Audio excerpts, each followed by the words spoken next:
kalt in, and welcome to Pandora. With the release of The World of Avatar, a visual exploration last week, and a trailer for Avatar 2 only a matter of months away, maybe even weeks, what better time to come back to the channel after a long hiatus and round up everything that's happened for the franchise over the past several months. Our first piece of news broke late last year and revolves around an interview with actor Stephen Lang, best known for playing Miles Quidditch in Avatar. During the interview, to promote the upcoming film he was starring in, he was asked about his time working with James Cameron on the sequels. This is what he had to say. When I finished the last script, I was weeping. I just thought it was so beautiful.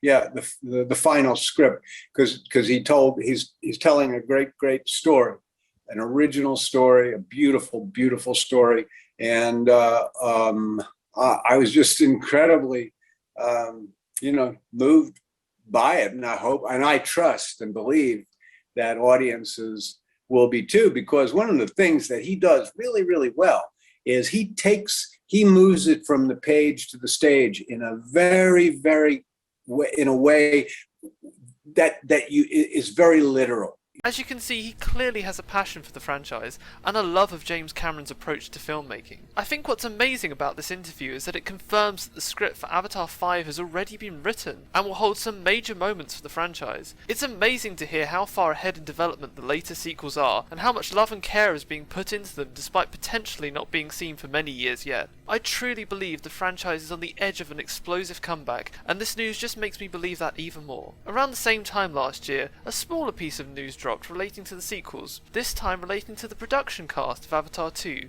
who uploaded a collage of photos from the set, including a shot of filming and all those who worked behind the scenes to make it happen. It's wonderful to see this side of the film's production getting the limelight, as they are the unseen heroes of the production, and really deserve all the thanks and praise we as a community can give them. Plus, several of these images seem to hint at what's to come in the film's story. But more on that in another video.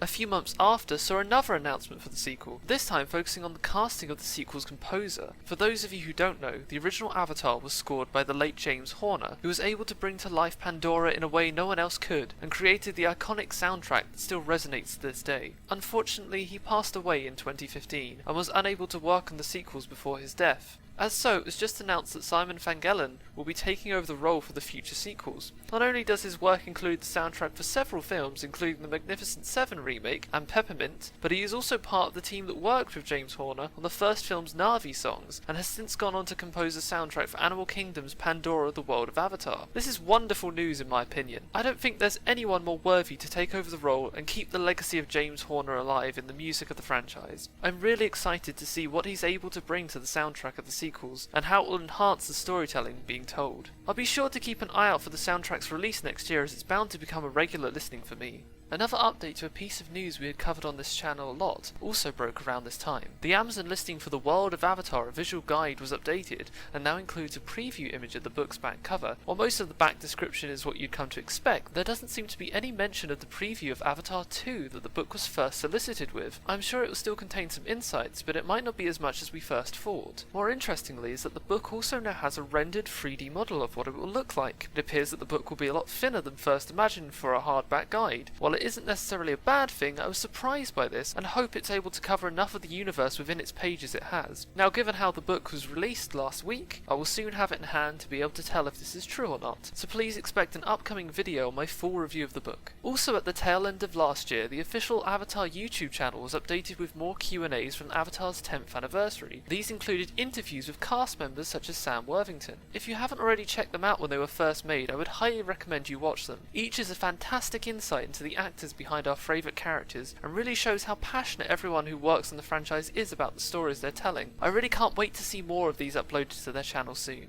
November last year saw the franchise given some spotlight by John Oliver, host of American late-night TV show Last Week Tonight, during which he brought up the Avatar sequels in his comparison to contemporary issues surrounding how to tackle climate change and how long it is to deliver on a promise. While I won't quote him directly here, as most of the contents to this was satirical, it did seem to fuel other media outlets to question whether or not anyone cares about the films and the franchise as a whole, especially in the run-up to the release of Avatar 2. While I know that there is a lot of love and care for the franchise still amongst amongst its fans, and it's a universe we all care deeply about, I do wonder how the franchise looks to outsiders of the community, to those who only have a passing interest in the films and are not the die-hard fans. I hope that it can still be seen as a franchise worth exploring, especially with all the hype around its sequel this year, but it does seem to some like it's more of a ghost of its former self. Moving away from that downbeat thought though, and into a more positive news from this year, we got our first look at one of the major characters of the sequel, that being the adopted human son of Jake and Neytiri, called Spider, played by Jack Champion. While we knew that they would have several sons and daughters in the sequel, it's very interesting to see one of them for the first time, seen in this image using a breathing mask, but using a hunting style similar to that of the Na'vi. In the article it states that he was born at a military base on Pandora, but too small to return to Earth, and has been raised in the bioluminescent jungle by Jake and Neytiri. It also goes on to talk about how Jake took him in, but Neytiri always saw him as one of the people who destroyed her home and killed her father, leading to some interesting dynamics to play out in the film. He seems to be a very interesting character going forward for the universe. He may still hold some attachment to his human counterparts, who will no doubt act as the main threat of the film, while having conflicting loyalties towards his Na'vi parents. It's going to be wonderful to see how this character could be used to bridge a new generation of Na'vi and humans, much in the same way that Jake was able to do in the first film. I'm very much looking forward to seeing Jack Champion in this role when the film releases later this year.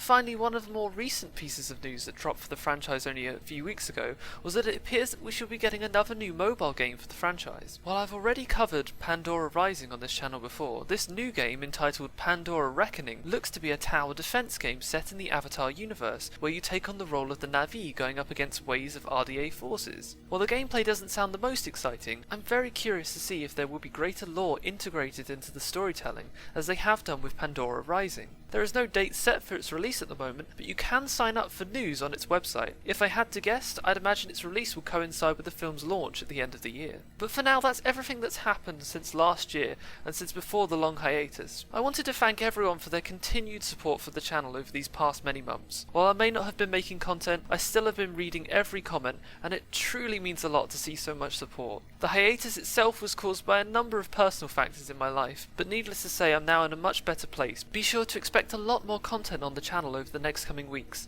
as the first trailer's reveal is only getting closer with every passing day, and with the World of Avatar book now released, I'll be sure to be covering that on this channel. This is the year for Avatar, and there is a lot of exciting things happening for the franchise, and I'll be sure to cover everything as it drops. Thank you for taking the time to watch this video today. It's wonderful to be back making content for the channel and interacting with the community again. But what do you think of the stories from these past several months? And when do you think we'll be getting our first trailer for Avatar 2? I'd love to hear your thoughts down in the comments below. But until then, hej alvaj, gievami.